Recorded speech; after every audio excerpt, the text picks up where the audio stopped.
la teoría denominada nebular, y también tenemos a la teoría de la nube de polvo cósmico. Esta primera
Esta teoría sostiene lo siguiente, ¿sí? En la teoría nebular se habla de una nebulosa, ¿sí? Esta nebulosa va a comenzar a tener un movimiento de rotación. Y no sé si tú has visto cuando tu lavadora de repente está en la fase ya de centrifugado, comienza a girar y girar ya. Lo mismo pasó, según esta teoría, con esta nebulosa. Cuando la nebulosa comenzó a adquirir un movimiento de rotación, ¿ya? Paulatinamente o progresivamente su movimiento de rotación se fue acelerando. Al acelerar ese movimiento de rotación y generarse esas vueltas, ¿ok?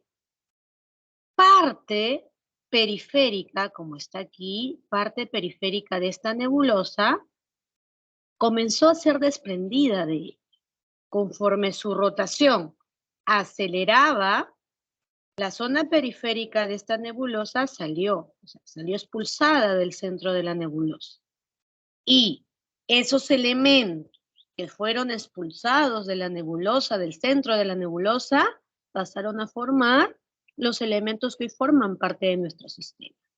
El centro de esa nebulosa pasó a formar el Sol. Ok, lo que fue expulsado pasó a formar planetas, cometas, asteroides y todos los demás elementos que tiene nuestro sistema. Eso, según la teoría nebular, ¿sí? Habla de una nebulosa en rotación. Ahora, también está la teoría de la nube de polvo cósmico. Esta nube de polvo cósmico es planteada por von Weizsäcker. Este sostiene, ¿ya? Esta sostiene que nuestro sistema, o la estrella, en este caso el Sol, se va a formar de una enorme agrupación de partículas submicroscópicas que iban flotando en el espacio.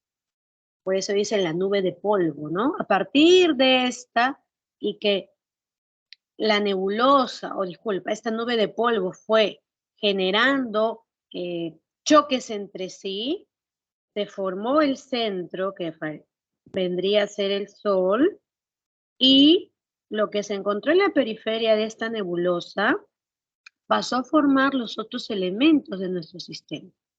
A eso, von Weizsäcker le va a denominar acreción de la materia. O, como está señalado aquí, condensación gradual de la materia. ¿Sí? O sea, por acreción o por condensación de la materia se fueron formando los otros elementos de nuestro sistema. Planetas y satélites. Ahora, profe, ¿cuál de estas teorías tiene de repente mayor asidero? Miren, En realidad, las teorías son hipótesis, ¿no? Hipótesis que van a plantearse a lo largo de los años, ¿ya? Y en algún momento se consideraba la teoría nebular como la más precisa, ¿no? Para explicar cómo se formaba nuestro sistema, porque hoy decimos que las estrellas se forman a partir de las nebulosas, ¿ok? Pero el inconveniente de esta teoría, de la teoría nebular, es que si bien es cierto, habla que la nebulosa comenzó a acelerar su rotación, no explica en qué momento ni cómo esa nebulosa desaceleró. Al generar el movimiento de rotación, se genera una fuerza centrífuga. Es decir, aquí los elementos quieren fugar del centro. Cuando tú de repente, no sé si tú recordarás, alguna vez has ido al parque de diversiones, ahí a los juegos mecánicos, y alguna vez te has subido a la silla voladora.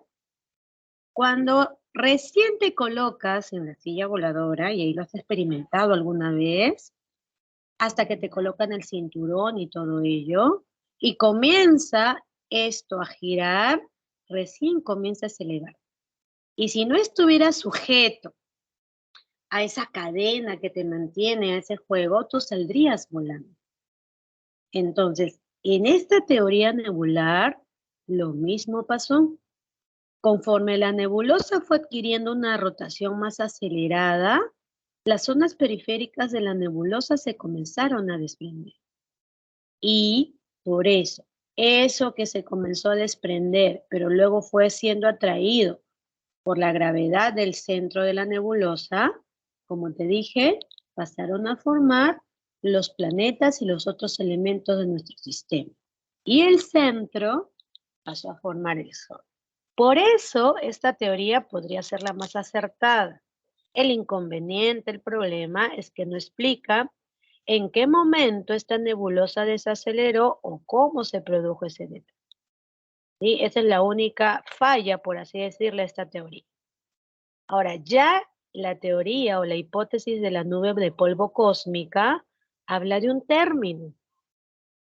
Habla del término. Más o menos sigue el principio de la teoría nebular, pero ya no nos habla de una nebulosa.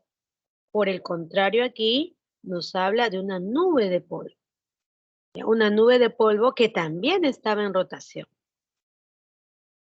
Pero aquí me señala que esa nube de polvo en rotación posteriormente fue generando o fue condensando materia.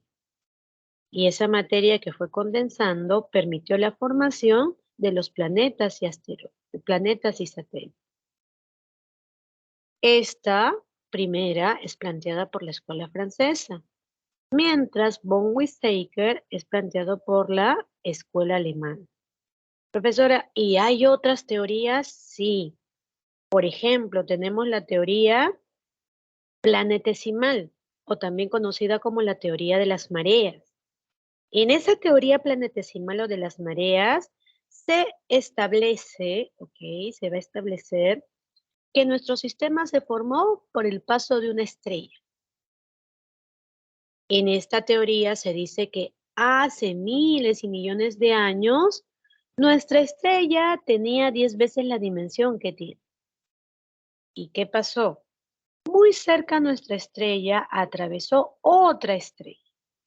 Al pasar esta estrella muy cerca a la nuestra, lo que generó es un campo gravitatorio, un campo de atracción. Y como tú sabes, el Sol no tiene estado sólido, sino por el contrario, plasmático. Parte de ese plasma al paso de esta estrella fue atraído. Eso que fue atraído por el paso de la estrella pasó a generar, según esta teoría, a los planetas, a los satélites y a los asteroides. A esa teoría se le conoce como la teoría planetesimal o la teoría de las mareas, que es también planteado por otra escuela. Ahí esta es la escuela inglesa, ¿ya? Quien plantea la teoría planetesimal o la teoría de las mareas. Pero de todas esas múltiples teorías que se han establecido, hipótesis que se han establecido sobre la formación de nuestro sistema solar, las que te estoy mostrando en el PPT son las que tienen mayor aceptación. ¿Ok? Porque hay múltiples teorías, un sinfín de teorías que tratan de explicar el origen. Pero de todas ellas, las que tienen más asidero, por así decirlo, son la hipótesis nebular y la teoría de la nube de polvo cósmico, o la teoría de la nube de polvo simplemente. ¿Ok? Ahora, Profesor, disculpe, es que sobre la hipótesis de la nube de polvo tengo una duda. Cuando dice que el Sol se formó en el centro mientras el centro de la nube se rompía en remolinos, ¿quiere decir que, o sea, el resto de la nube, o sea, daba vueltas y vueltas y bueno, ahí fue desapareciendo o algo así? ¿O se convirtió en más? ¿O eh, esa fue la materia que usó para formar los planetas y satélites? claro, esa materia, o sea, esa materia que generó esta nube de polvo, esa que fue expuesta, expulsada, se fue condensando. Y esa zona que ves en la periferia se fue condensando y pasó a formar a los planetas. Por eso es que aquí me habla de la acreación o condensación gradual de la materia. Esa condensación gradual de la materia pasó a formar a los otros elementos. Aquí me dice que la nebulosa rotaba, la segunda me dice que también. Y siempre que hay movimiento de rotación, no te olvides, va a haber una fuerza de a esa fuerza de expulsión nosotros le denominar centrífuga. Eso de esa nube de polvo, lo que salió expulsado, lo que se ve ahí, que fue fragmentado por molinos, esa nube se convirtió condensando gradualmente y pasó a formar, como Disculpe, ven, los planetas y satélites. Dime, hija. disculpe, se le está cortando el audio. Es como que está hablando entrecortado. Sí, sí, realmente sí. Ahora Eh, No, no. se siguen recortando. sí, Mm. pero se escucha más bajito.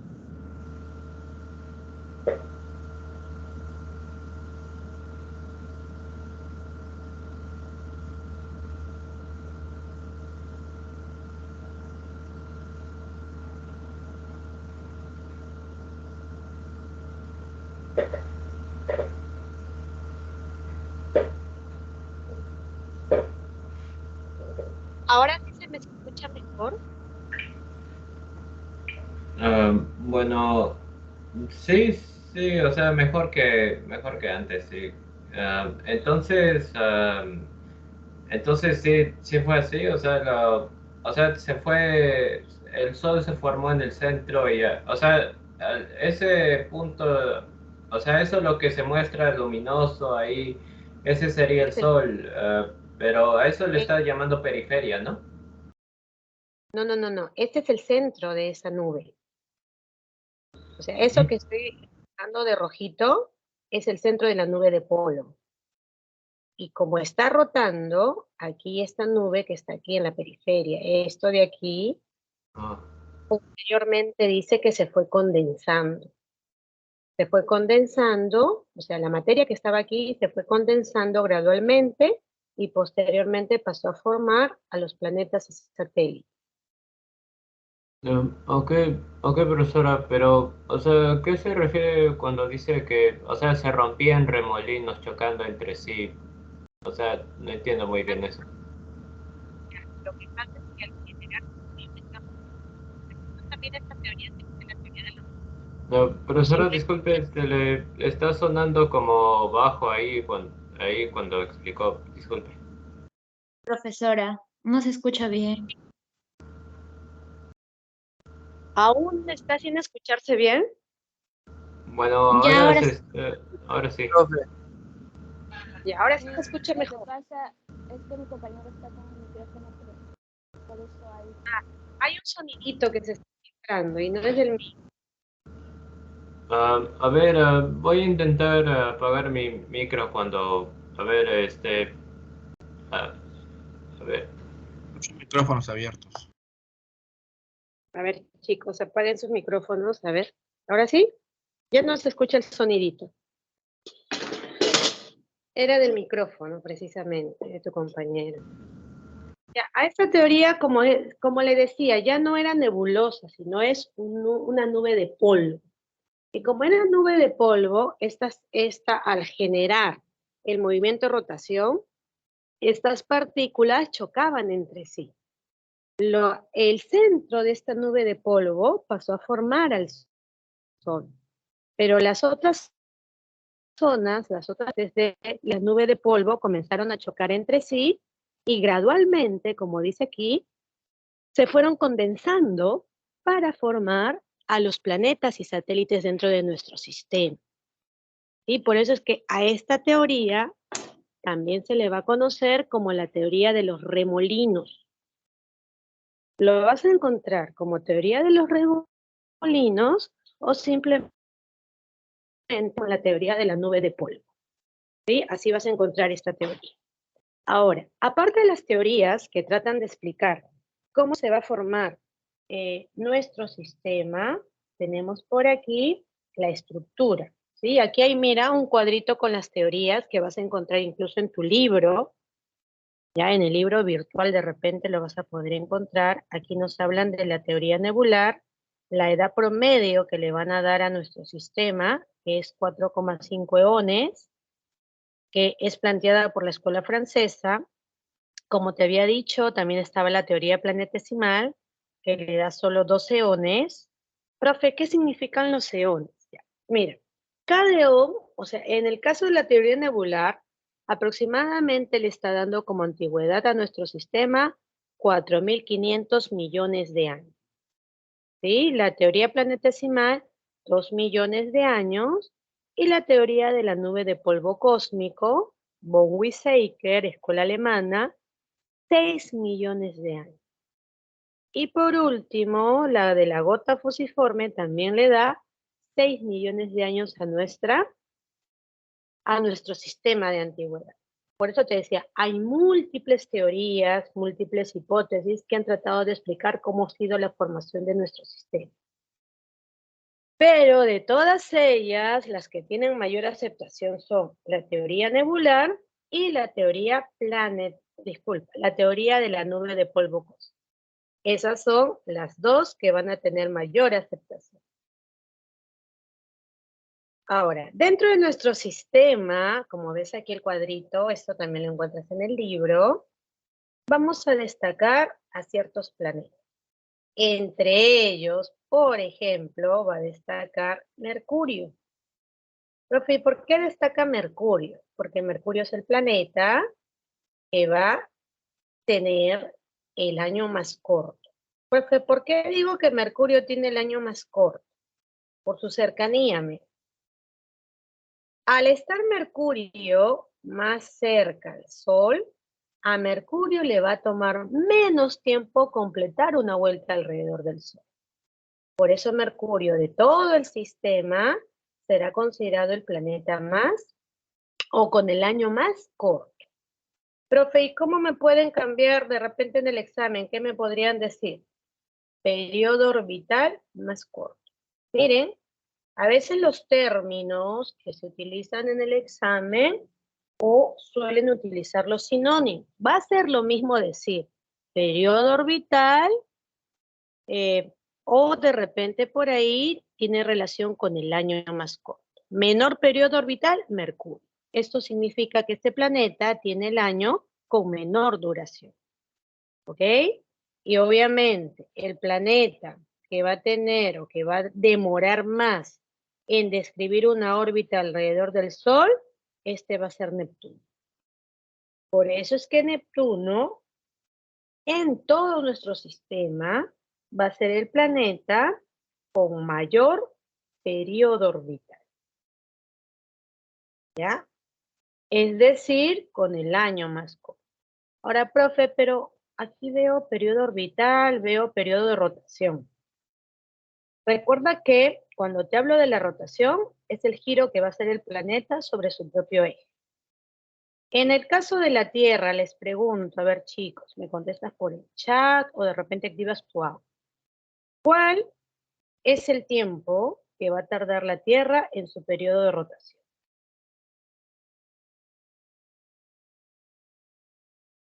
A ver, ¿cuánto tardará nuestro planeta en su periodo de rotación? 24 horas. Ya. ¿Alguien más?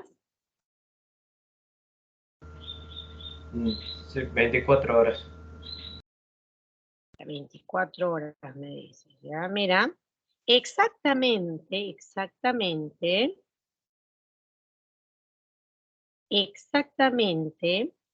la Tierra va a tardar 23 horas con 56 minutos y 4 segundos. Claro que nosotros le hemos redondeado pues a 24 horas, ¿no? Que es lo que vamos a decir que dura un día. Pero exactamente es 23 horas con 56 minutos y 4 segundos.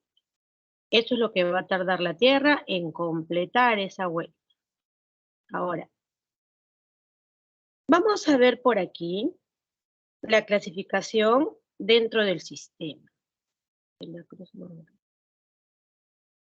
Ahora, dentro de nuestro sistema solar, nosotros vamos a tener por aquí a los planetas denominados interiores. Como te dije, son 4. 4 planetas van a ser considerados interiores y 4 planetas son considerados exteriores. Como ves aquí en la imagen, los planetas denominados interiores son los más pequeños en el sistema. De estos 4, ¿cuál sería el más grande? De estos 4 denominados interiores, ¿cuál es el planeta más grande según la imagen? La Tierra. Claro, la Tierra. Entonces, por eso, ojo, a todo ese grupo de planetas le vamos a decir terrestres. Se les va a llamar planetas interiores o planetas terrestres. Profe, ¿por qué? Porque la Tierra es de todos ellos el más grande. Lo mismo sucede con estos planetas denominados exteriores, mira. De todos estos exteriores, ¿cuál es el más grande? A ver, Júpiter. habla. Júpiter, exacto. Júpiter va a ser el más grande. Por eso, ojo, cuando no encuentre exteriores, yo puedo encontrar planetas jovianos, en alusión a Júpiter. A estos 4 planetas también se les dice planetas jovianos. ¿Por qué? Porque de los 4, Júpiter es el de mayor dimensión. Así que puedes encontrar como planeta interior o terrestre o planetas exteriores o jovianos. ¿Ok? Ahora mira, los interiores se caracterizan por ser sólidos. Son planetas sólidos, significa que son los planetas más densos en el sistema. Además, son los más pequeños y obviamente son los más iluminados. Y esto por su cercanía al Sol. Pero de esos planetas también señalaremos que los interiores son los que tienen menor número de satélites. Solo, mira, solo los interiores, sumando todos los satélites que tienen, vamos a decir que son 3. Solo 3 satélites entre todos los interiores. 1 que tiene la Tierra y 2 que posee Marte. Mercurio y Venus no poseen satélites. Pero en el caso de los exteriores, ojo, mira, Júpiter tiene 63. Júpiter tiene 63, Saturno tiene 56, Urano por aquí tiene 27 y Neptuno tiene 13. Entonces, sumando todo ello, los planetas exteriores son los que van a tener el mayor número de satélites de todo nuestro sistema. Ahora, profe, si me preguntan en el examen, recuerda que Júpiter es el planeta con mayor cantidad de satélites. Y por cierto, va a tener al satélite más grande del sistema. El satélite más grande en todo nuestro sistema planetario solar va a recibir el nombre de Ganímedes. Ganímedes va a ser considerado el satélite más grande de todo el sistema planetario, no te olvides. Aparte de Ganímedes, tiene Calixto, Io, Europa, Amaltea. Y luego por aquí tienes a Saturno, Urano y Neptuno. El segundo planeta con mayor cantidad de satélites va a ser Saturno. Saturno tiene 56, mientras que Urano tiene 27 satélites y Neptuno 13. Ahora te dije, ¿en cuál de estos grupos el periodo de rotación será más rápido? En los interiores y en los exteriores, su periodo de rotación es más rápido, ¿ah? Recuerda que te hablo de... Interiores. Interiores. ¿Cuál es? Los interiores. Ya, mira, pero he dicho periodo de rotación, ¿ah? Recuerda que la rotación es el desplazamiento que va a hacer el planeta alrededor de su eje. Los interiores son los planetas que van a demorar más en su periodo, o disculpa, menos en su periodo orbital. Es decir, su año va a ser más corto. Pero los planetas exteriores van a tener un periodo de rotación más rápido. ¿Ya? Su rotación en ellos es más rápida. ¿Cómo así, profesora? Su día va a tener menor duración. El planeta con el día más corto es Júpiter. Profe, ¿cuánto demora Júpiter en completar una vuelta alrededor de su eje? Júpiter va a demorar un promedio de 9 horas. Imagínate, mira, si estuviéramos en Júpiter, Júpiter ya estaría por completar un día. Ahora, si aquí en la Tierra, por ejemplo, mira, si aquí en la Tierra, por ejemplo, tú tienes que tener 8 horas de sueño o de descanso, por así decirlo, imagínate si estuvieras en Júpiter, ya que te estoy diciendo que son 9 horas que dura un día. Si aquí en la Tierra nuestro día dura 24 y más o menos tú tienes que dormir 8 horas, imagínate si estuvieras en Júpiter. ¿Cuántas horas sería el ideal de descanso o de sueño o dormir aquí en Júpiter, si tú habitaras Júpiter, ya que este es el planeta con el día más corto? Aproximadamente 3 horas. Si aquí en la Tierra 12 horas tengo iluminación del sol y 12 horas son de noche, en Júpiter 4 horas y media será de día y 4 horas y media será de noche. Eso porque Júpiter tiene el día más corto. ¿Y por qué digo que el día más corto? Porque su rotación es más rápida. ¿Sí? Como su rotación es más rápida, en Júpiter su día va a ser más corto. Y eso se va a cumplir en los planetas denominados exteriores. Van a tener menor periodo de rotación. Es decir, la rotación va a ser más acelerada.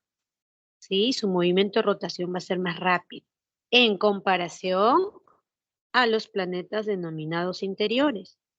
Porque precisamente Venus es el planeta en todo nuestro sistema con el día más largo.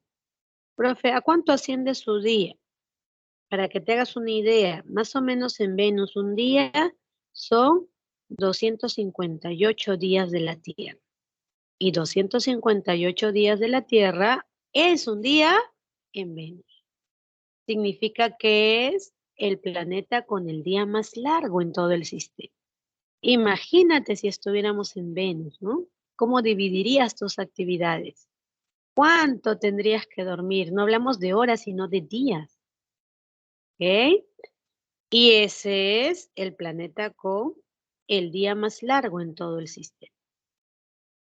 Ahora, en cuanto a los planetas, vamos a comenzar con el primero, que es Mercurio.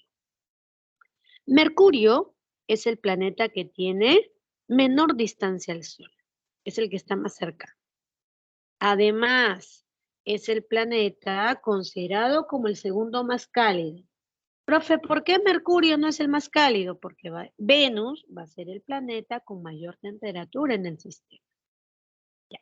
Y eso que aquí, por ejemplo, Mercurio tiene como temperatura, ¿ok? Mercurio tiene como temperatura 350 grados. Ya, 350 grados centígrados. En comparación a la Tierra, profe, ¿cuánto es el promedio aquí? El promedio es 15 grados. Mientras que Mercurio, 350 grados de temperatura. Ahora, Mercurio tiene el año más corto. Te pregunto, aquí en la Tierra, ¿a cuánto equivale un año?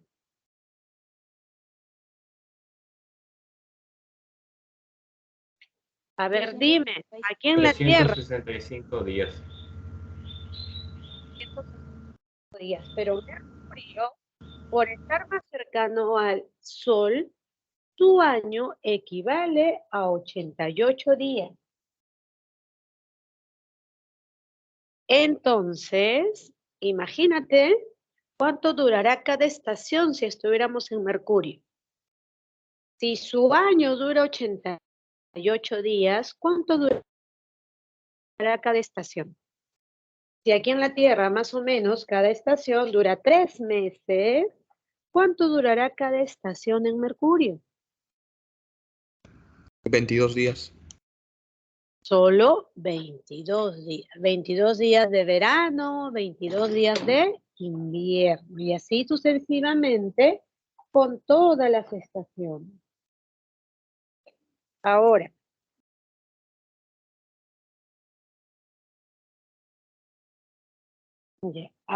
en relación a otra característica que podemos apreciar en Mercurio, es que en Mercurio va a haber mayor amplitud térmica. A ver, profesora, ¿qué significa la amplitud térmica? Cuando te hablo de la amplitud térmica, me voy a referir a la diferencia de temperaturas entre el día y la noche. Por ejemplo, ahorita pongamos que la temperatura que tenemos aquí en Lima es de 20 grados, ¿ya? Pero cuando llega la noche, la temperatura suele descender, porque ya esta parte de la Tierra no está iluminada por los rayos solares. De 20 que hemos tenido en el día, puede que la temperatura descienda a 18 o 17 grados, 2 graditos de diferencia. O sea, entre el día y la noche, por lo que te estoy dando el ejemplo, si en el día era 20 y en la noche cae a 18, va a haber como diferencia solo 2 graditos. En cambio, en Mercurio, la diferencia de temperaturas equivale a 158 grados.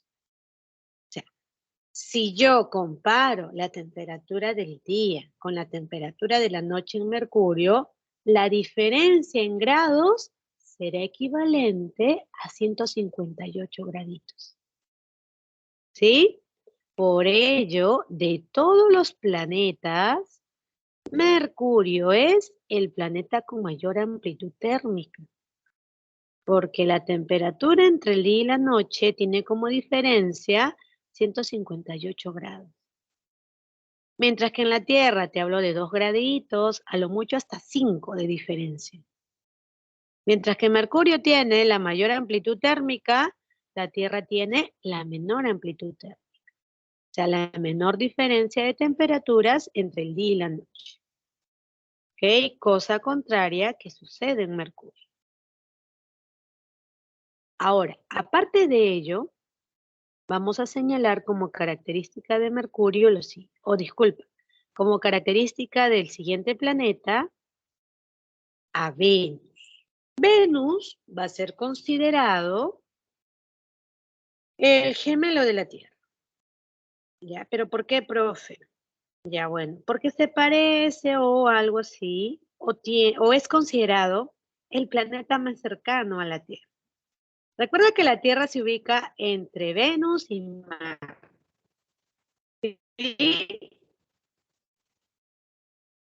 Entre Venus y Marte, nosotros ubicamos esos dos planetas. Que tenemos menor distancia, precisamente es el planeta de Venus. A Venus le vamos a llamar lucero de alba, estrella vespertina, porque muchas veces durante un crepúsculo nosotros podemos apreciar a Venus. Es decir, cuando se produce el crepúsculo matutino, podemos apreciar a veces a Venus. Además, Venus es el planeta más cálido de todo el sistema. Profesora, ¿por qué Venus es el más cálido? A pesar de que está en la segunda posición en distancia al Sol y el más cálido debería ser Mercurio, Venus es el más cálido porque en su atmósfera va a predominar, como elemento el dióxido de carbono. Mientras que aquí en la Tierra, jóvenes, ¿cuál es el componente gaseoso que abunda más? ¿O cuál es el elemento más abundante en nuestra atmósfera? En la atmósfera terrestre, ¿qué componente químico abunda? A ver, habla. ¿Cuál es el componente químico más abundante en la atmósfera? Nitrógeno. Ya, por ahí el Nitrógeno. nitrógeno, exacto. El nitrógeno es el más abundante. En Venus sucede lo contrario. En Venus, el elemento más abundante se llama dióxido de carbono. Cuando nosotros aquí en nuestra atmósfera tenemos gran concentración de dióxido de carbono, ¿esto qué genera?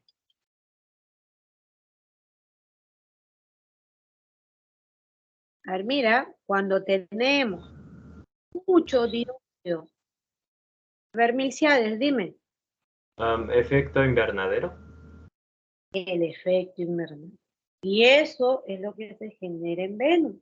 A pesar de estar en la segunda posición en distancia al Sol, Venus es el planeta más cálido, porque ahí se produce el efecto invernadero. Porque lo que abunda en Venus es dióxido de carbono.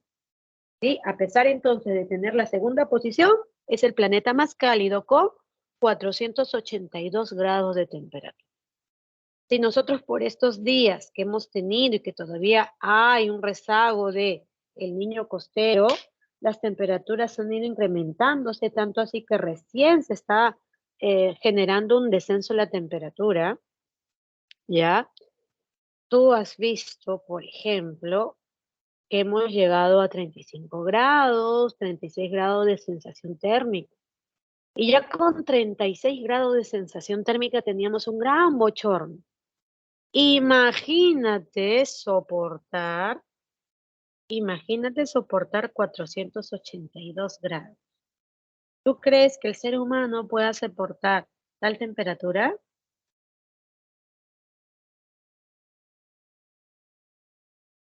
No, ¿verdad?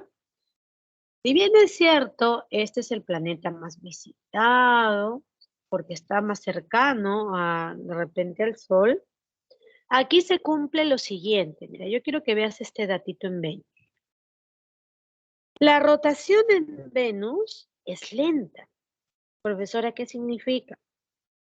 Que su día dura más que su año. Mira, mientras que un día en Venus es 243 días terrestres, un año en Venus es 224 días. Ahí te das cuenta que su día es mayor que su año. O sea, Venus va a demorar menos en completar una vuelta alrededor del Sol, pero va a demorar más en completar una vuelta alrededor de su eje. Y hay un detalle, de todo el sistema planetario solar, Venus es el planeta con movimiento de rotación retrógrado. A ver, ¿has escuchado este término retrógrado alguna vez? ¿Qué significa que Venus tenga una rotación retrógrada? ¿Alguno tiene idea? Que gira en dirección opuesta al Sol. Bueno, no, Rota de este a oeste, creo. ya. En lo que dice tu compañera, en que gira opuesto, sí, pero no en gira opuesto alrededor del Sol, sino gira opuesto alrededor de su eje. Mientras que en la Tierra, el movimiento de rotación va de oeste hacia el este, por eso siempre vemos la salida del Sol por el este. En Venus sucede lo opuesto. Venus va a girar en su rotación de este con dirección al oeste. Por eso, si nosotros habitáramos Venus, ¿por dónde veríamos el atardecer? A ver, si nos fuéramos a vivir a Venus, ¿por dónde veríamos el atardecer, ya que Venus tiene un movimiento de rotación retrógrado?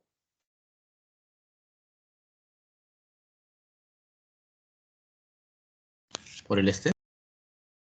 El atardecer se vería por el este. ¿Por qué, profe? Porque Venus gira en su rotación inversa a la Tierra. Y solo hay dos planetas que van a tener movimiento retrógrado. Uno es Venus y el otro es Urano. De todos los planetas de nuestro sistema, Venus y Urano son los planetas con movimiento de rotación retrógrado. Significa que si habitáramos Venus, ¿por dónde veríamos la salida del Sol?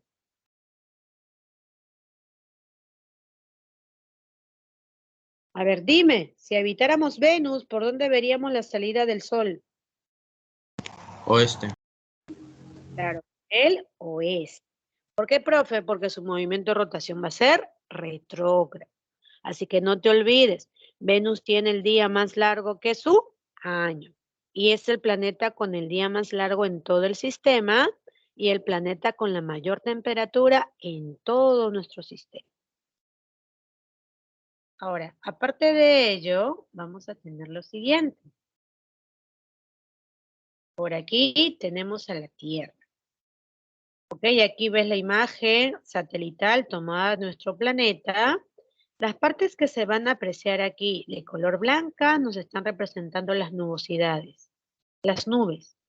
Y ya bajo ello estamos apreciando que en nuestro planeta existe una mayor superficie de océanos.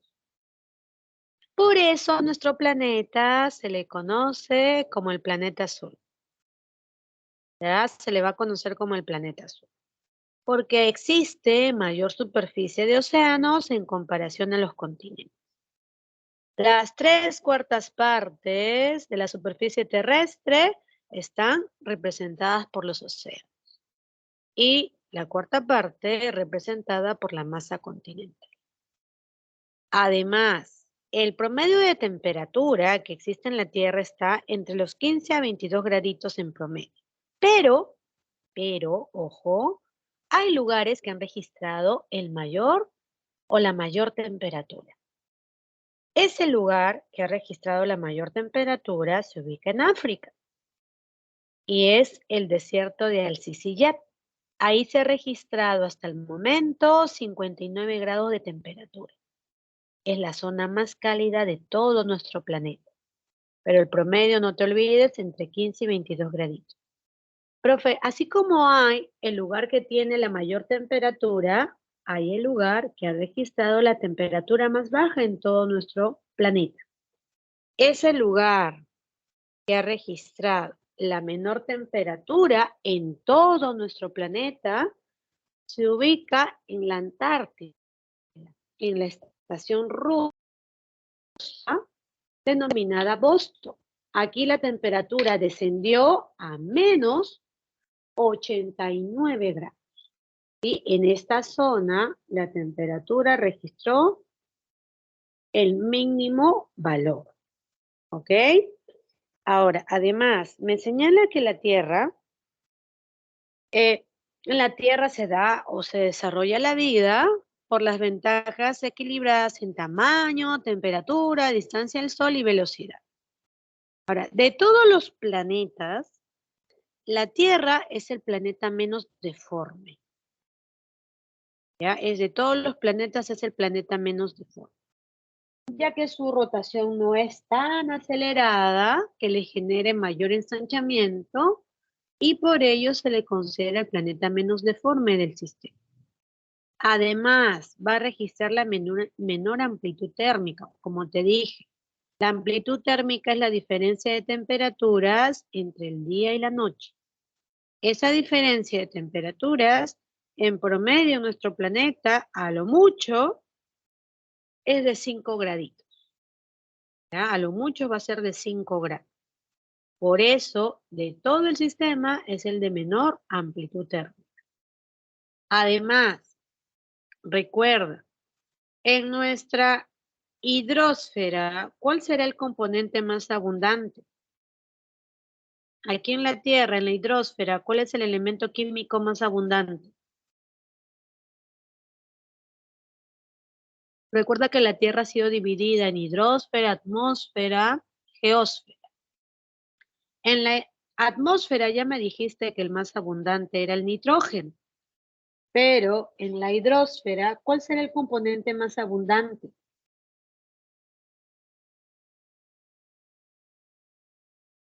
¿Alguien por ahí? El elemento o uno de los elementos más abundantes en la hidrosfera.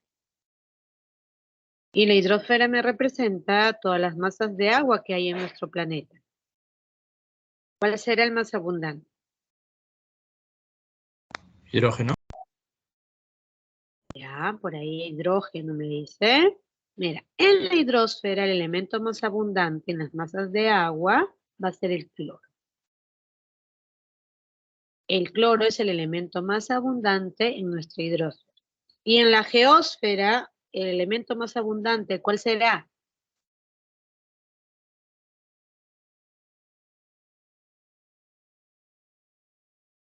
En la geósfera, el elemento más abundante se va a conocer como hierro. ¿Ya? El hierro es más abundante dentro de la geósfera. Entonces, entre las principales características que le vamos a dar a la Tierra es que tiene la menor amplitud térmica, es el planeta menos deforme y otro dato más, es el planeta con mayor densidad. En todo el sistema planetario solar, nuestro planeta va a cumplir estas características o va a sobresalir por estas características. Ahora, también tenemos por aquí a Marte, ¿ok? Marte, desde la Tierra.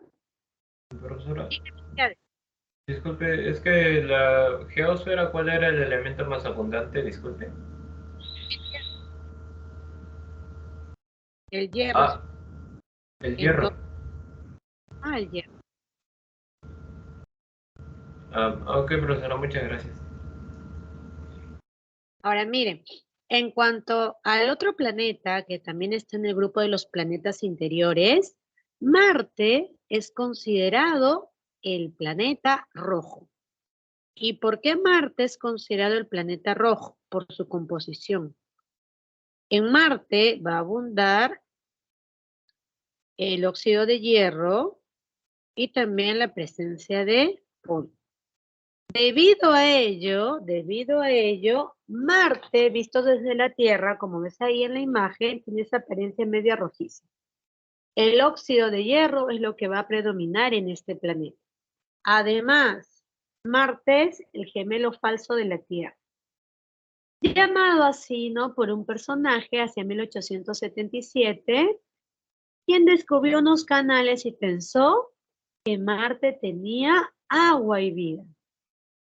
Pero estamos hablando de 1877. Ahora, en Marte se ha descubierto la presencia de hielo seco en la zona de los polos. Ahora, Marte, por si acaso, es considerado el gemelo de la Tierra porque se parece a la Tierra en cuanto a relieve. En cuanto a relieve, Marte sí es el gemelo de la Tierra. Ahí vamos a tener la presencia de volcanes, por ejemplo. En Marte también tenemos la presencia de los cráteres, debido a la colisión de asteroides que se ha dado en esta zona. Ahora mira, En Marte tenemos a la cima más alta de todo nuestro sistema planetario solar, que se conoce como el Monte Olimpo. Mientras que el Everest, mira, mientras que el Everest tiene aproximadamente 8.000 metros, 8.000 metros de altura, el Monte Olimpo tendrá 24.000 metros de altura. Este monte es 3 veces más la dimensión del Everest. Por eso es que Marte, dentro de todo el sistema, es el planeta con el pico más alto. Y este pico más alto se va a llamar Monte Olimpo. El Monte Olimpo es el sistema o el pico más alto de todo el sistema planetario solar. No te olvides que Marte cuenta con 2 satélites, Deimos y Phobos. ¿Ok? Deimos y Phobos van a ser los satélites que va a tener este planeta. Ahora, como te decía, en Marte se ha descubierto la presencia de hielo seco en la zona de los polos, en los casquetes polares. Es por ello que en algún momento los científicos planteaban que de no tener de repente o de haber depredado todos los recursos que nosotros tenemos aquí en la Tierra, el otro planeta que podría ser habitable sería Marte, por lo que comparte la similitud en cuanto a relieve, y si se ha descubierto hielo seco en los casquetes polares o en los polos de Marte, también se posibilitaría la existencia de agua y con ello la vida. Pero bueno, ese es un supuesto, ¿no? Un supuesto de que la Tierra, si agotara todos los recursos, ya no podría ser habitable. La otra opción sería ir a habitar a Marte. Y profe, ¿por qué no Venus? ¿Por qué no Venus? Porque como tú recordarás, Venus tiene el día más largo. Además, las características en cuanto a relieve de Venus son muy distintas a las características del relieve marciano. Porque en Marte sí hay cadenas montañosas, sí hay presencia de volcanes. O sea, los relieves van a ser casi similares al de la Tierra. Por eso es que Marte es el gemelo de la Tierra, pero en cuanto a relieve, por lo parecido que va a ser el relieve de Marte al relieve terrestre. Y también por la posibilidad de encontrar agua en Marte.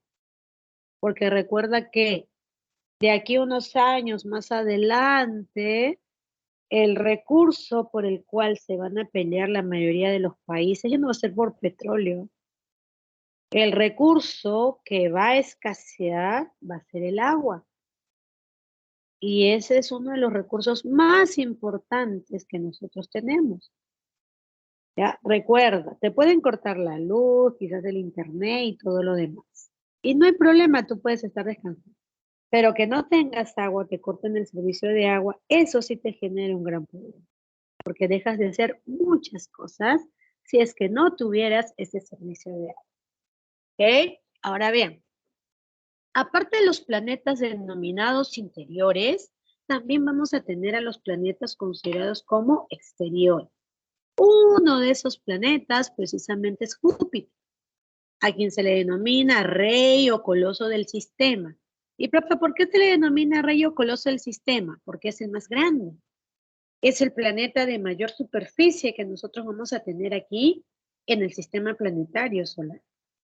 Que es, mira, como dice aquí, 1.300 veces más, o posee 1.300 veces más la superficie terrestre. Además, es el planeta que tiene la mayor gravedad. 2.69 metros por centímetro o por segundo al cuadrado. Es decir, aquí se da el mayor porcentaje de gravedad, ya que el tamaño, la masa que tiene este planeta así lo requiere. Y como te había mencionado, Júpiter tiene el periodo de rotación más corto. Profe, ¿por qué digo que su periodo de rotación es corto? Porque demora menos. Y como demora menos, Júpiter tendrá el periodo de rotación más corto. Como te dije, un día en Júpiter es aproximadamente 9 horas, 50 minutos y 30 segundos. Quiere decir que ya ahorita estaríamos ya ahorita, ya si te fijas la hora, ya Júpiter completó una vuelta sobre su eje. Está en otro día distinto al que nosotros tenemos aquí en la Tierra. Porque solo le basta a Júpiter 9 horas con 50 minutos completar una vuelta alrededor de su propio eje. Además, Júpiter tiene un núcleo que puede tener roca y hierro y además emite descarga eléctrica. Este planeta se caracteriza por tener una gran mancha roja y anillos o banditas multicolores que están formadas por cristales de amoníaco. Por eso es que vemos la imagen, vemos estas rayitas, ¿no?, que se ven en este planeta. Hay una zona con múltiples colores. Esto se va a deber a la presencia de cristales de amoníaco, ¿ya?, que va a tener en la superficie de Júpiter. Por eso es que se puede apreciar esta característica. Júpiter va a ser descubierto por la nave Voyager, ¿ya? La nave no tripulada Voyager.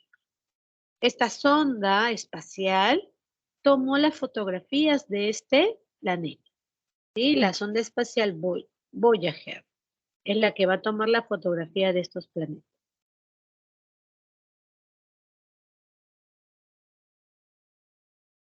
El otro planeta que estamos viendo por aquí viene a ser Saturno. A este planeta también se le conoce como el más hermoso, como la joya o el planeta anillado. Puesto que aquí, cuando ves la imagen, Saturno tiene esta esferita, pero alrededor de la esfera nosotros vemos un sistema de anillos. Por eso, aquí en la fotografía podemos apreciar este detalle en Saturno. Además, es el segundo planeta más grande en todo el sistema. Mientras que el otro era 1000 y tantas veces la superficie terrestre, este planeta es solo 730 veces el tamaño de la Tierra. Este planeta tiene este sistema de anillos.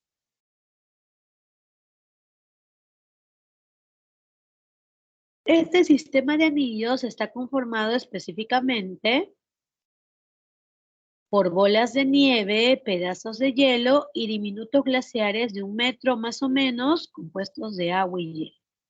Esa zona que se ve blanquita es porque está formado por partículas de nieve o pedazos de hielo. Por eso es que se va a ver de esa apariencia los anillos de Saturno.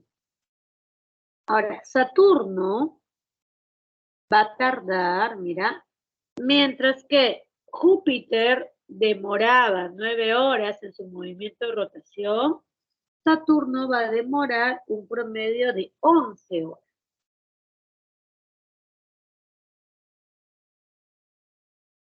En comparación a Júpiter, Saturno tiene mayor duración del periodo de rotación, ¿ya? Porque va a tardar un poco más. Incluso en su periodo orbital, Saturno tendrá mayor duración del periodo orbital en comparación a planetas como Júpiter, por ejemplo. El otro planeta que también forma parte de nuestro sistema es el siguiente. Urano. Urano también tiene un movimiento de rotación retrógrado. Es decir, al igual que Venus, si estuviéramos en Urano, veríamos el Sol por el oeste. ¿Sí? Vamos a ver que el Sol sale por el oeste. ¿Y por qué, profe? Porque su movimiento de rotación aquí va a ser retrógrado, inverso. Además,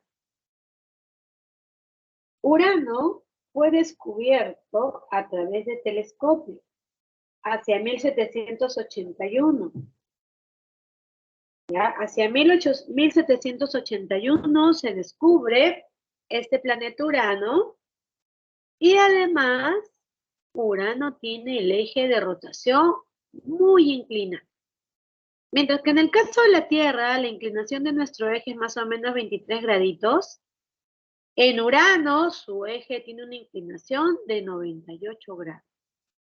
Por eso, de todos los planetas, Urano es el que tiene, ¿okay? Urano es el que va a tener la mayor inclinación de su eje.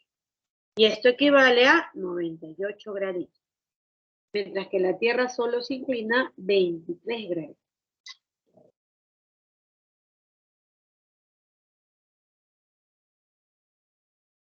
El último planeta aquí es Neptuno. Neptuno es considerado el planeta con mayor periodo orbital. Como tiene el mayor periodo orbital, significa que este planeta se va a demorar más en su movimiento de traslación. Y profesora, ¿cuál sería el equivalente? Más o menos en Neptuno se van a demorar 164 años terrestres. Quiere decir que 164 años terrestres es simplemente un año en Neptuno. Imagínate, ya profe, si cada año nosotros celebramos nuestro onomástico, ¿ya?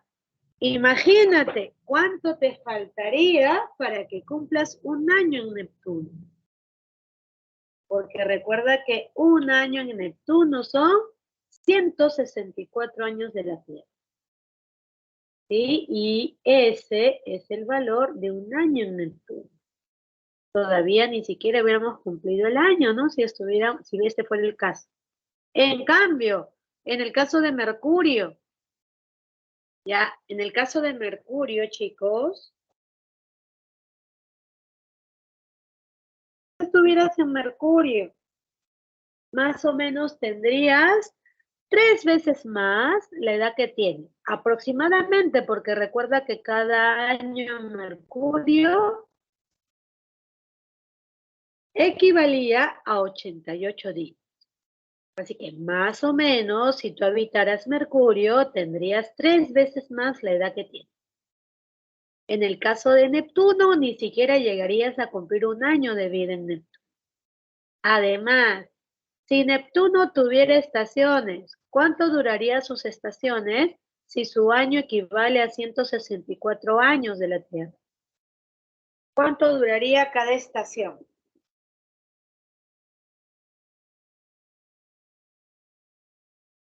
Imagínate 41 años de verano o 41 años de invierno. Eso si tú vivieras en Neptuno. ¿Ya? Si tú vivieras en Neptuno, 41 años de verano, 41 años de invierno se daría. Además, ocurre lo siguiente.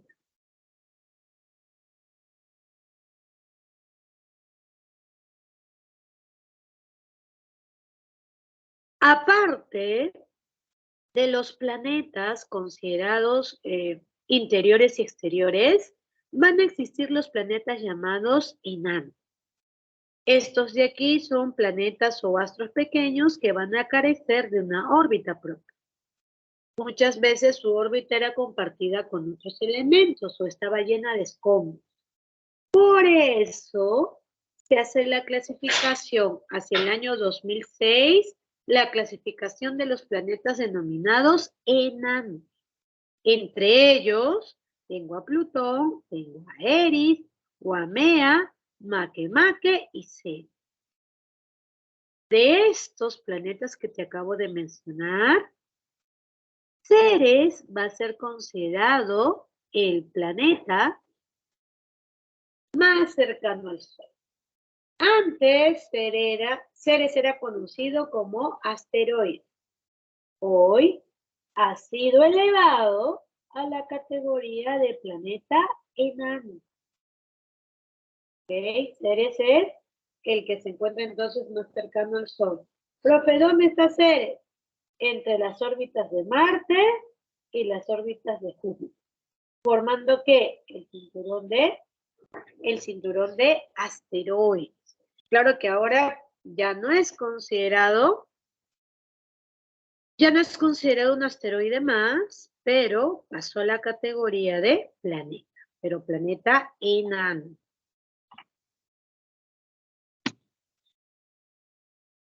Ahora, otros elementos que vamos a encontrar. Otros elementos que encontramos por aquí van a ser los siguientes. La capa de asteroides o planetoides.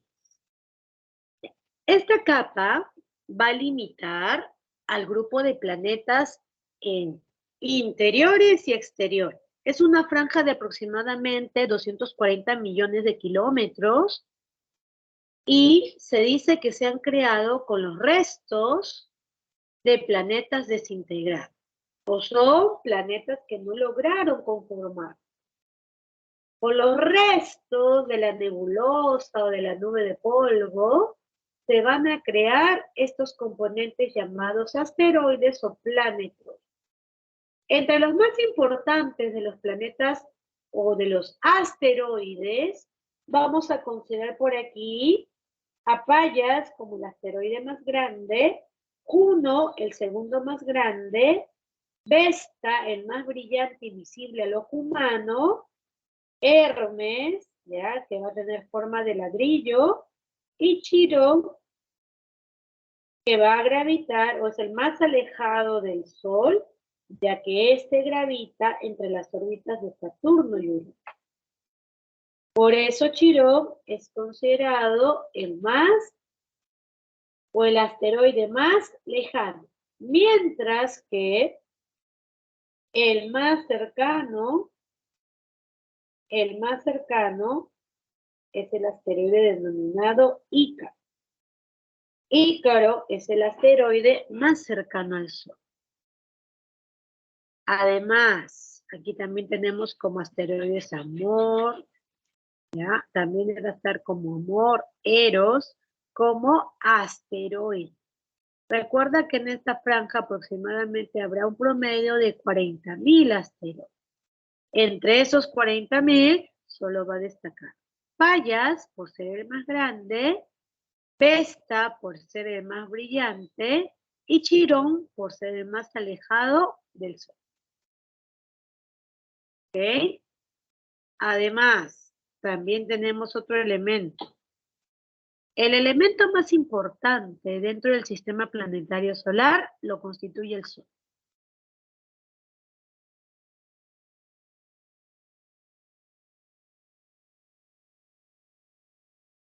Ya que el sistema, ¿sí? Si es que no existiera Sol, no se podría dar la vida tal cual se produce aquí en la Tierra. Está bien. Esta estrella es considerada una estrella enana, pero es una estrella enana amarilla por el espectro que emite. Como verás, y está señalado aquí, el Sol está compuesto un 70% por hidrógeno, un 27% por helio y el 3% por elementos como el carbón, el oxígeno, el nitrógeno, el magnesio y el hierro. Ahora, ha sido pregunta ya de algún examen, ¿cuál es el componente más abundante en nuestra galaxia o en el universo? Cuando me dicen a mí elemento más abundante en la galaxia o en el universo, ese elemento más importante se conoce como hidrógeno. El hidrógeno sería el componente más abundante que vamos a tener,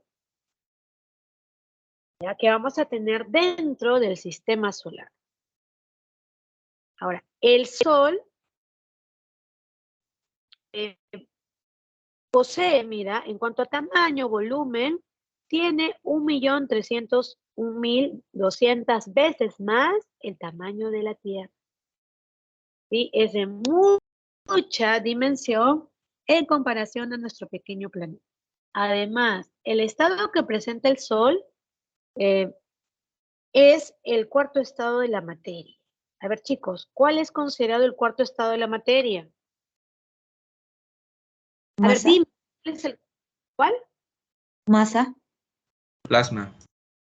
El cuarto estado de la materia es el estado plasmático. Por eso es que si a ti te preguntan cuál es el estado del Sol, tú no puedes decir que es sólido. El Sol va a ser plasmático. Profe, y si me preguntan, en el caso de los planetas interiores se van a caracterizar por ser los más densos. Es decir, son planetas sólidos, mientras que los exteriores van a ser planetas gaseosos, no te olvides. Pero el Sol presenta estado plasmático, y el estado plasmático se ubica entre lo gaseoso o entre lo líquido y gaseoso. Ahí ubicamos el estado que va a presentar el Sol. Además, el Sol va a demorar, mira, aproximadamente 25.000 millones de años en dar una vuelta alrededor de la Vía Láctea. Porque no te olvides, dentro del universo, nuestro sistema se ubica en la galaxia denominada Vía Láctea. Y dentro de la Vía Láctea, o sea, para que el Sol pueda realizar un movimiento de traslación alrededor de la Vía Láctea o alrededor del centro de la Vía Láctea, se va a tardar 25 millones de años. A ese valor le vamos a decir año cósmico o año galáctico. ¿Ya? 25 millones de años es el tiempo que se va a demorar el Sol en completar una vuelta alrededor del centro de la Vía Láctea. A eso le llamamos año cósmico o año galáctico. Además, la distancia hacia la Vía Láctea en cuanto al Sol es de 32 a 33 millones de años luz.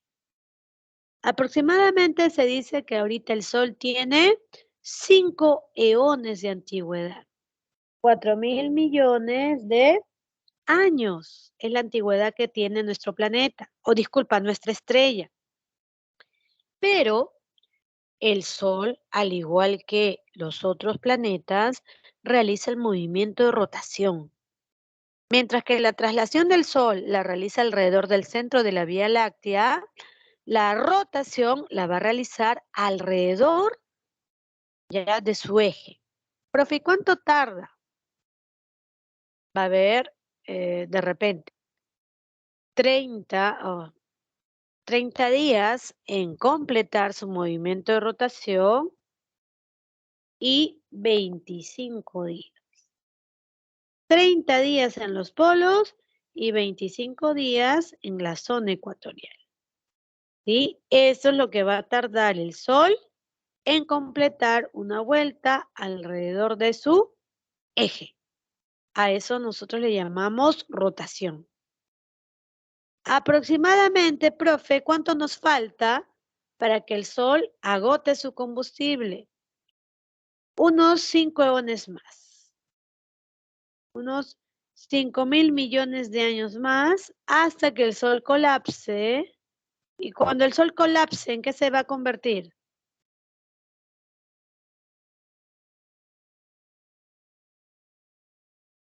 Si el Sol colapsa, ¿en qué se convierte? Cuando el Sol Una estrella llegue a enana. colapsar, se va a convertir ¿en qué? ¿Por ahí? Una estrella enana. Ya, una estrella enana.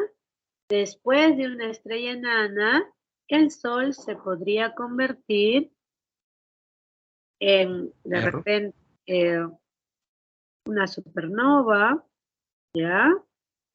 Pero por ser, mira, a pesar de que es muchas veces más la dimensión de la Tierra, en cuanto a las estrellas, el Sol es catalogado como una estrella enana. ¿Sí? Solo las estrellas gigantes o supergigantes como Betelgeuse, cuando colapsen y estén a punto de desaparecer, formarán agujeros negros.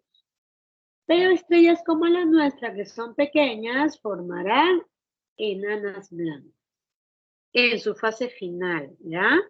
Profesora, ¿cuánto le falta al Sol? ¿Cuánto le falta al Sol para que este colapse, desaparezca de nuestro sistema? Alrededor de 5.000 a 10.000 millones de años más. Así que contigo no va a ser, ¿no? Todavía tenemos Sol para rato. Ahora, en la estructura, entre los principales movimientos que va a realizar nuestra estrella, tenemos el movimiento de rotación. Recuerda que en el ecuador dura 25 días, mientras que en los polos 30 días.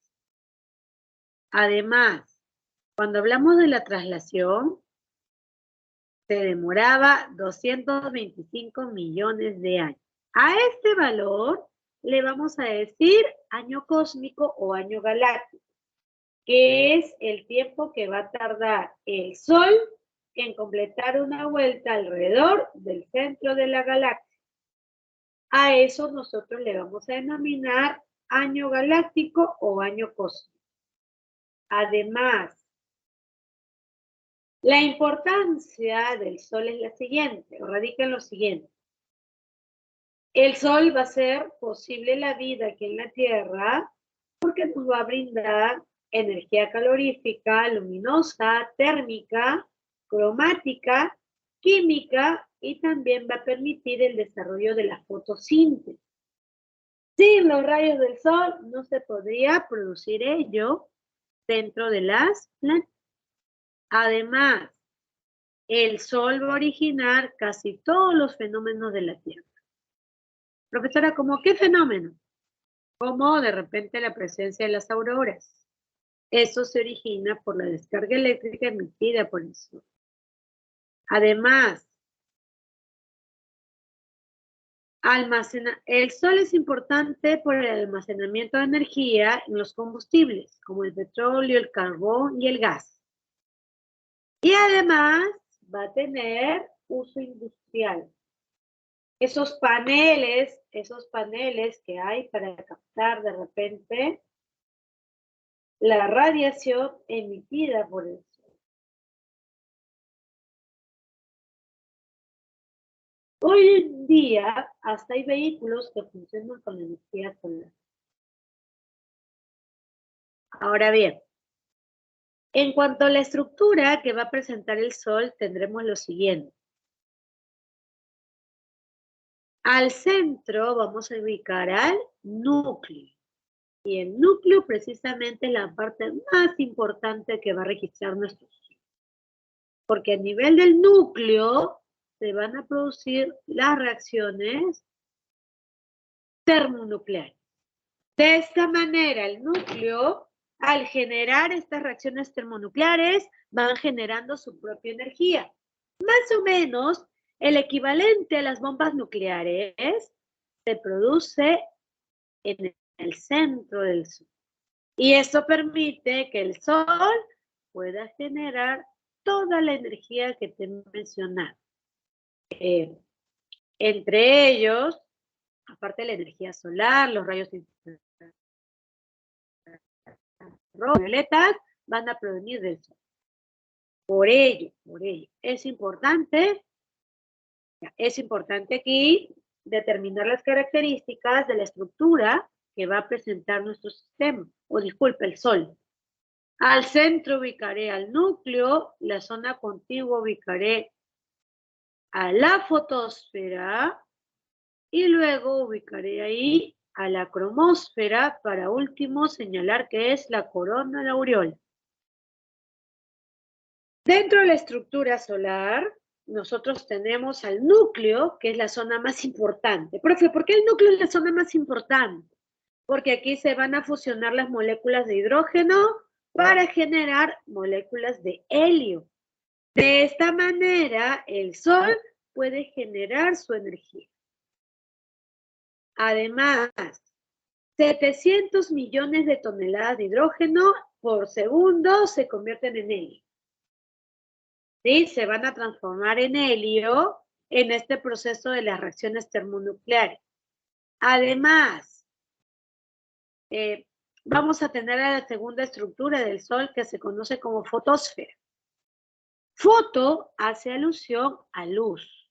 Por eso es que la fotosfera es la esfera de luz. Esta esferita de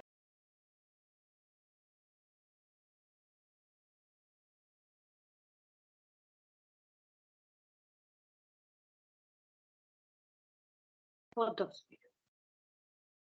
Además, hay un detalle, ¿ya? En la zona de la fotosfera yo voy a encontrar los siguientes fenómenos solares. Las granulaciones, que están por aquí, que son burbujas que van a aflorar en las corrientes convectivas. Ya esos granitos, o sea, esas burbujas que yo veo en la superficie del Sol, se conoce como granulación. Hay zonas negritas. Hay zonas que se aprecian de color negro.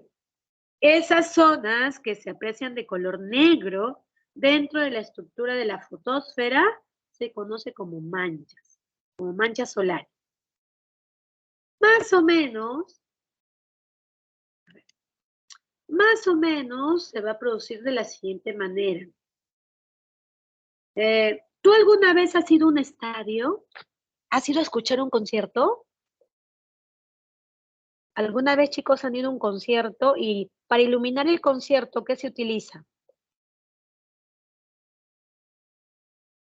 A ver, ¿alguna vez tú que te han llevado, tu papita, tu mamita, no sé, te han llevado a un concierto o te han comprado las entradas para un concierto?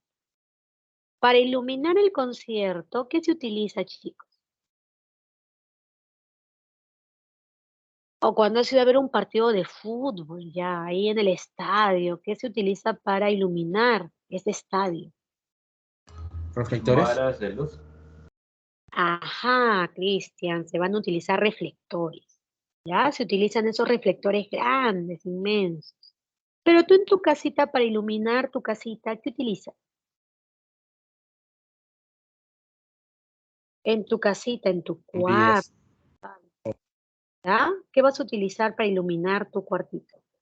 bombillas, focos. Ya, los focos, las bombillas, ¿ya? Más o menos, mira, te estoy haciendo esta relación para comparar cómo se ve las manchas solares. Porque aquí me dice, son partes frías y negras con intensos campos magnéticos. ¿Qué es lo que sucede? Mira, las manchas solares, como dice aquí, son partes frías. Profe, pero ¿en el Sol partes frías? Más o menos el promedio de toda la fotosfera pone 3.500 grados en toda la fotosfera. Pero las manchitas son zonas que van a tener 2.500 grados de temperatura. No significa, o sea, para la fotosfera relativamente es una zona fría, porque su promedio es 3.500, ¿no? Pero no significa que las manchas sean zonas oscuras, o sea, que no tengan luz, no. Es cuando tú comparas, pues. Por eso te decía, en un estadio tú iluminas con un reflector, que sería casi toda la superficie de la fotosfera, están como si fueran reflectores. Y las manchitas solamente sería el equivalente de la energía emitida por un foquito. Ya. Obviamente, a cierta distancia, tú colocas un foco, colocas un reflector, a cierta distancia, ¿la luz de qué vas a apreciar? ¿Del foquito o del reflector? ¿Cuál es la luz que tú aprecias cuando colocas un reflector y al costado un foquito? ¿Cuál es el que aprecias mejor? Reflector. Claro, la del reflector, ¿no? Más o menos así es como nosotros apreciamos a las manchas solares. Todo el promedio de la fotosfera está más o menos el equivalente a un reflector. Pero las manchitas tienen la luz o la energía equivalente a un foquito. Por eso es que cuando vemos por el contraste, las manchas solares se ven como zonas oscuras. Eso es porque va a tener menor temperatura del promedio. Mientras que todo el promedio tiene 3500 grados, las manchitas solo tendrán 2500 grados de temperatura. Por eso se tiene o se observa de color oscuro o como una zona oscura. ¿Sí? ¿Qué más tengo por aquí? Las espículas. Yo quiero que recuerdes en tu etapa inicial, cuando a ti te permitía o te pedían que dibujaras al sol, siempre dibujabas una esferita y a esa esferita que le colocabas unas especies de palitos, ¿verdad? Entonces las espículas son las partes adyacentes a las manchas solares y poco oscuras, pero que van a tener como una especie de palitos. A eso nosotros le vamos a conocer como espícula. ¿Y qué más dice por acá que hay en la fotosfera? Las fáculas. Así como había zonas oscuras, hay también zonas muy blancas y muy brillantes dentro de la estructura del Sol. A esas zonas blanquitas y brillantes se le va a conocer como fácula. Y profe, ¿qué es una fulguración? Las fulguraciones y las protuberancias, ojo, son lenguas de fuego. Pero la diferencia es la dimensión nada más. Mientras que una fulguración es una pequeña lengua de fuego que es expulsada del sol y luego retorna al sol, las protuberancias son grandes lenguas de fuego. Es como si yo expulsara todo eso y por gravedad vuelve a ser atraído. A eso yo le voy a conocer como protuberancia. Si te das cuenta, gran parte de los fenómenos que se pueden apreciar en la estructura solar se van a hacer presentes en la fotosfera. En la fotosfera veo granulaciones, manchas solares, espículas, las fáculas, las fulguraciones y las protuberancias. Todos ellos los voy a encontrar a nivel de la fotosfera. Mientras que la cromosfera, que por significado tiene esfera de color, aquí ya esta zona que se ve rojito es conocida como la cromosfera. Es la que determina esa apariencia media rojiza, medio oscura que va a tener el Sol. Y por último, tenemos a la corona. La corona no es más que la atmósfera del Sol, que solo va a ser visible, no te olvides, durante un eclipse. Durante los eclipses, la corona va a poder ser visible. A la corona, profe, ¿con qué otro nombre la conocemos? Como aureola. Y aquí se va a producir descarga eléctrica. Esta descarga eléctrica va a llegar aquí a la Tierra formándome aurora en la zona de los polos. En la zona de los polos, por la descarga eléctrica emitida por el Sol, se van a formar las auroras. ¿Ok? Entonces, dentro de la estructura solar, ¿cuál sería la parte más importante del Sol? A ver, dime. ¿Cuál sería la zona más importante dentro de la estructura solar?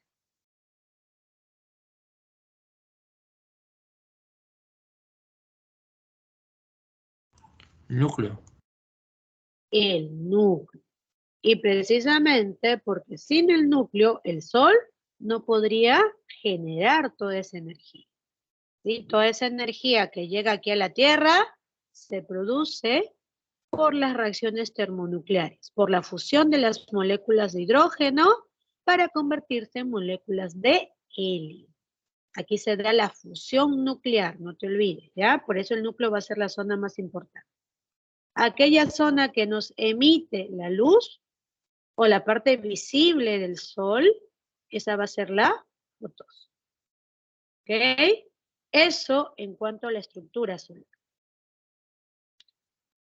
También en nuestro sistema tenemos la presencia de cometas. Estos normalmente provienen de la zona conocida como la nube de Oort, que está más allá de la órbita de Neptuno. Además, los cometas son bolas de gases congelados,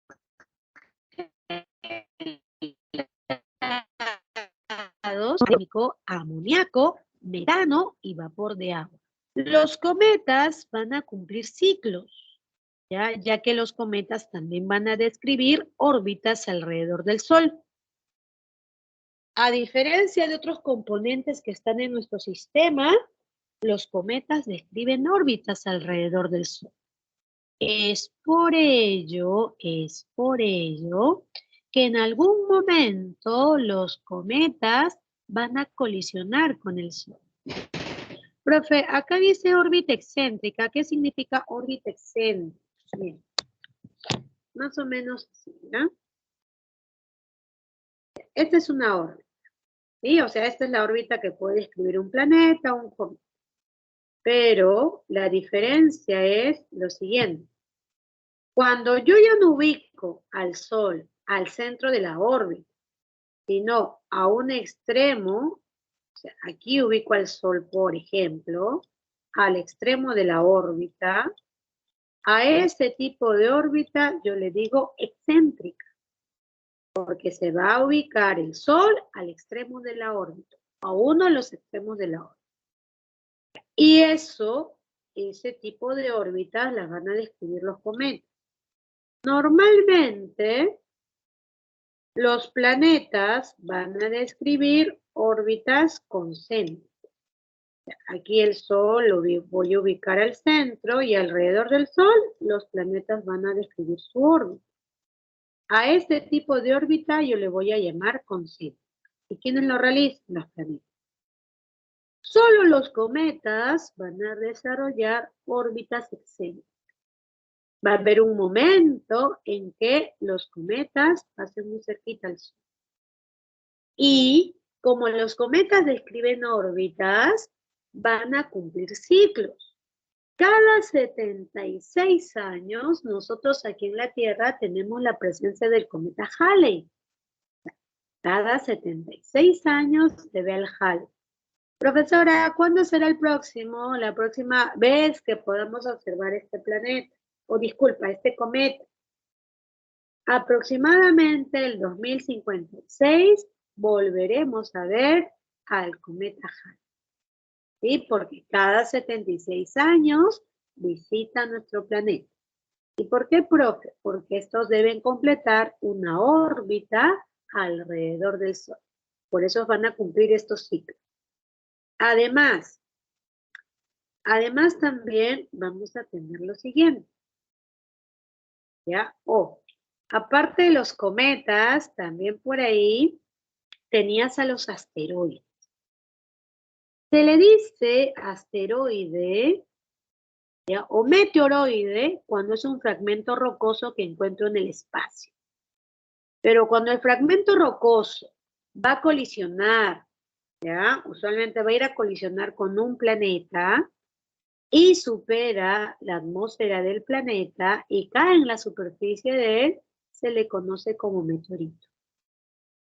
Ahora, un meteoroide, ojo, puede tener el grano o el tamaño de una partícula de arena hasta el tamaño tal vez de satélites como la Luna.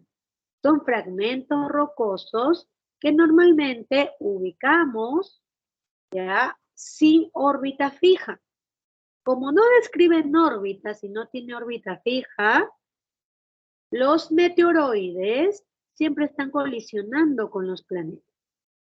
Sí, siempre colisionan con los planetas. Profe, ¿y aquí han llegado meteoritos, han caído? Sí. Ya recuerda que en una fase de nuestra historia de las eras geológicas, los meteoritos cayeron aquí en la Tierra y determinaron la extinción de los dinosaurios. Profesora, y ahorita, a la fecha, caen meteoritos aquí en nuestro planeta, sí, pero ya no tienen esa misma dimensión o no tienen esa misma dimensión. Porque tenemos aquí en la Tierra una barrera protectora de la caída de los meteoroides. Esa barrera protectora se llama atmósfera. La atmósfera cumple la función de desintegrar estos meteoroides y hacerlos más pequeñitos. Cuando colisionan en nuestra superficie, ya han reducido su tamaño normal.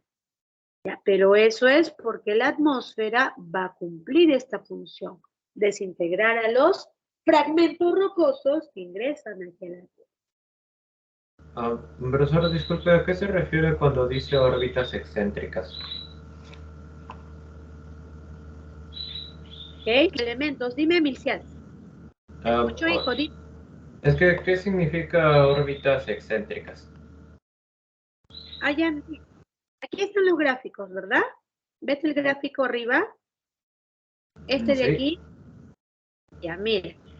Cuando el Sol no está al centro, o sea, cuando el Sol no está al centro de la órbita, sino un extremo de la órbita, a eso le voy a llamar órbita excéntrica, como está aquí. Las órbitas excéntricas las describen los cometas. Y, profe, la de aquí, ya, aquí al centro de la órbita ubico al Sol. Cuando el Sol se ubica al centro de la órbita, a eso le llamo órbita concéntrica. Y profesora, ¿quiénes describen órbita concéntrica? Los planetas. Los planetas van a describir órbitas concéntricas, mientras que los cometas órbitas excéntricas. Es decir, en algún momento el cometa chocará ¿con quién? ¿Con el Sol? Porque el Sol se va a ubicar a un extremo de la órbita del cometa. A eso le voy a decir órbitas excéntricas. En el caso de los planetas, no. Los planetas no chocan con el Sol, sino que el Sol se ubica al centro de su órbita. A eso le voy a llamar órbita concéntrica. Bien, ¿sí? ¿Y a qué se refiere cuando dice no tiene luz propia? Cuando el cometa, o sea, luz propia no tiene, pues. O sea, en el caso del Sol, el Sol genera su luz a través de las reacciones termonucleares. En cambio, el cometa no tiene luz. Como va a llegar, pero profe, yo los cometas los veo luminosos, ¿no? Pero eso es cuando el cometa ya atravesó, ya chocó con el Sol. Al chocar con el Sol y tener anhídrido carbónico, amoníaco, metano, ahí recién el cometa adquiere esa luminosidad. En su choque con el Sol va a adquirir esa luminosidad. Por sí solo, el cometa no tiene luz. Es igual que un planeta. Nosotros tampoco somos elementos con luz. ¿Quién nos ilumina? ¿Quién es? ¿Quién nos va a iluminar? ¿El Sol? O sea, los planetas son astros opacos o elementos opacos porque no tienen luz propia, al igual que un cometa que no tiene luz propia. Pero, profe, ¿cómo yo veo que el cometa tiene brillo? Cuando choca. Cuando en su órbita excéntrica llega a chocar con el Sol, ahí recién el cometa se vuelve luminoso. En su choque con el Sol adquiere esa luminosidad, ese brillo.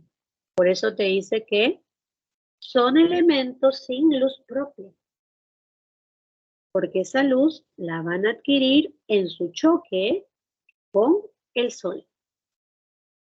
¿Sí? No, ok, profesora, entiendo. Muchas gracias. Ya. Recuerda que los satélites también son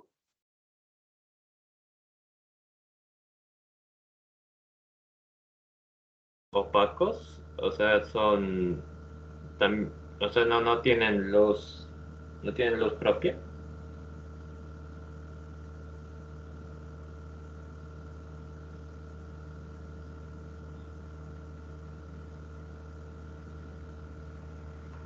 ahora.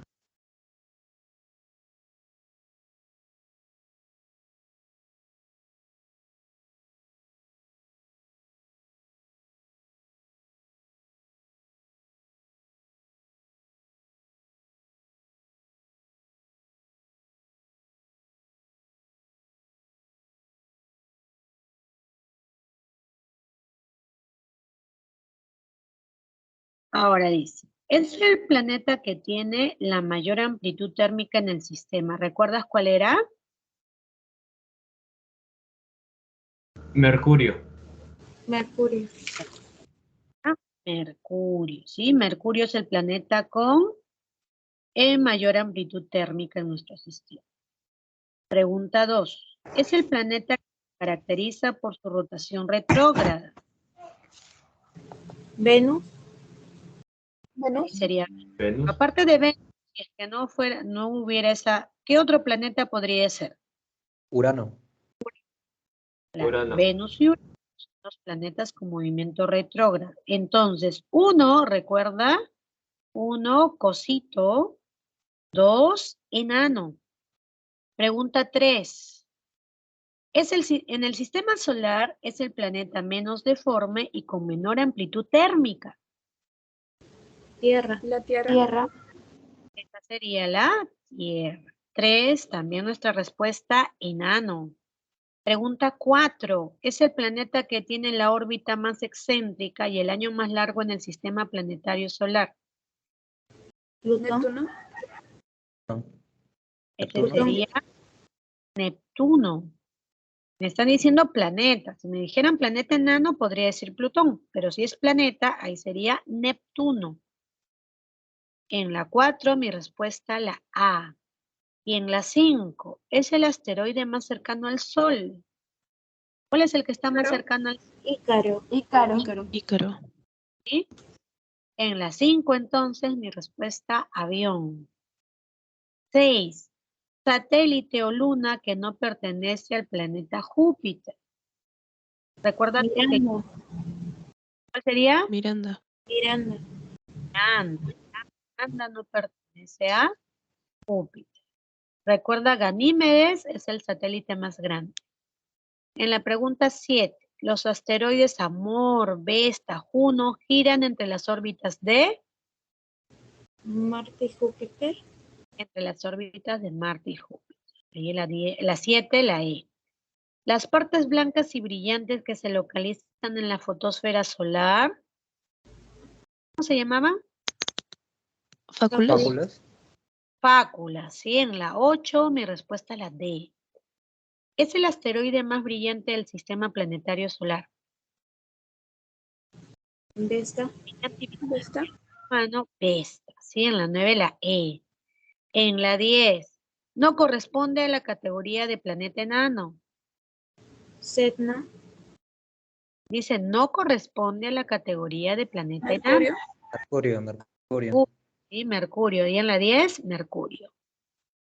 En la 11, planeta que es el más parecido a la Tierra por su relieve. Marte. Marte. Marte. En la 11, mi Marte. respuesta es la E.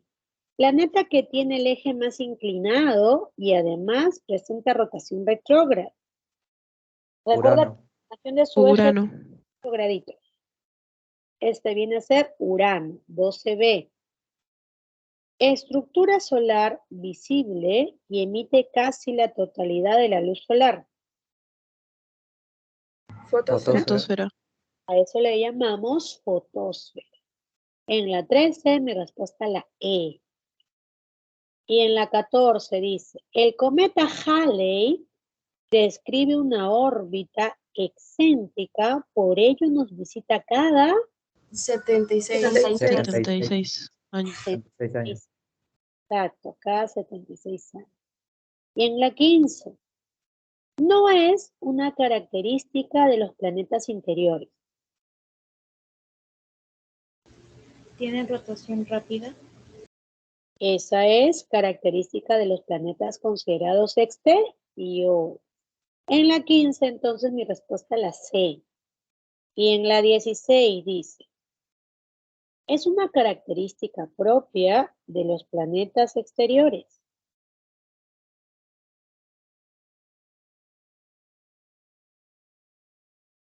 La E.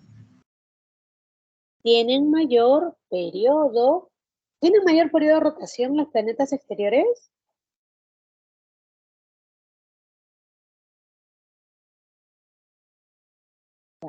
Miren, en la 16, si yo digo periodo de rotación, me estoy refiriendo a su duración del día. Y recuerda que los planetas exteriores se caracterizan por tener días cortos. Tal es el caso de Júpiter, que tiene 9 horas. Ya, no es la E. ¿Cuál podría ser entonces? Menor gravedad.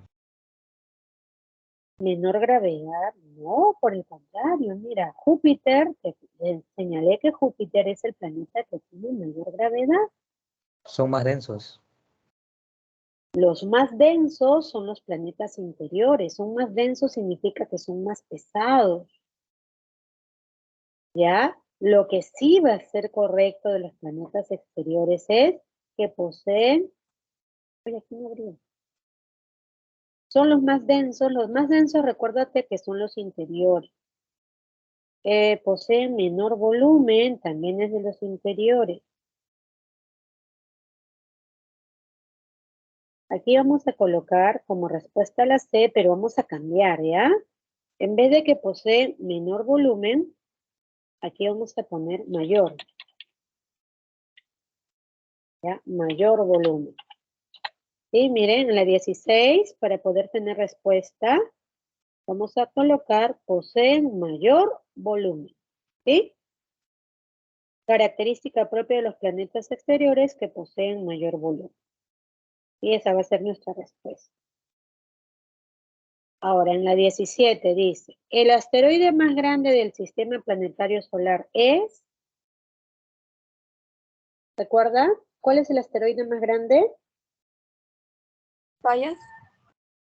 Ese será Payas. En la 17 la respuesta la D. En la 18, primer planeta descubierto a través del uso de telescopio. Urano. Urano. Urano. En la 18, Urano. Tritón es una luna que se caracteriza por un movimiento retrógrado y porque orbita alrededor de... ¿Alrededor de qué planeta vamos a tener nosotros a Tritón?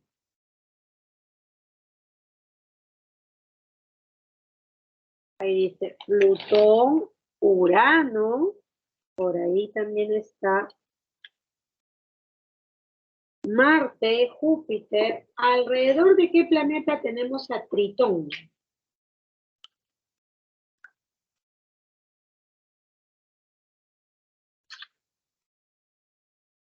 A ver, ahí tendremos alrededor de Neptuno. Neptuno. Sí, alrededor de Neptuno nosotros vamos a tener a Tritón. Ahora, por ahí, él es el elemento más abundante y ligero en el sistema planetario solar. ¿Cuál se dice que es abundante? Hidrógeno. Ahí sería el hidrógeno. Sí, el hidrógeno es el elemento más abundante que vamos a tener dentro del sistema. Listo, jóvenes. Bueno, esto sería en cuanto al desarrollo de esta primera unidad correspondiente, ¿ok?